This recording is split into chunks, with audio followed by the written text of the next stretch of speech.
Harrowing dashboard camera footage captures escape from supercharged Alberta wildfires the size of New York City that have ravaged Canadian towns, caused 88,000 to evacuate and are being battled by over 1,100 firefighters. Dashcam footage capture one man's drive through Fort McMurray in Alberta, Canada, at 2 p.m. on Wednesday. The sky is dark, embers are flying through the air, and cars are veering from side to side to avoid falling trees. More than 1,110 firefighters are battling 49 wildfires across Alberta, 7 of which are deemed out of control.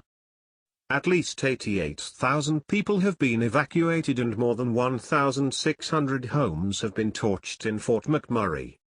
Alberta has declared a state of emergency, and Prime Minister Justin Trudeau branded the situation terrifying.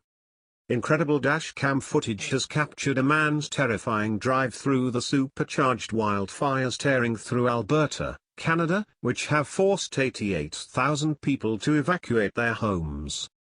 More than 1,110 firefighters, 145 helicopters, 138 pieces of heavy equipment and 22 air tankers were fighting a total of 49 wildfires that now cover land the size of New York City.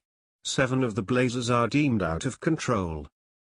On Wednesday, one resident in the devastated oil sands city of Fort McMurray filmed the moment he had to drive across town through flying embers and blackout smoke.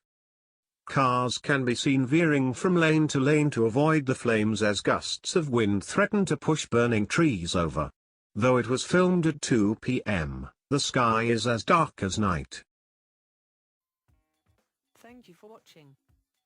Please subscribe to us on YouTube, Facebook and Twitter. You can visit us on www.therealthingmeme.webs.com.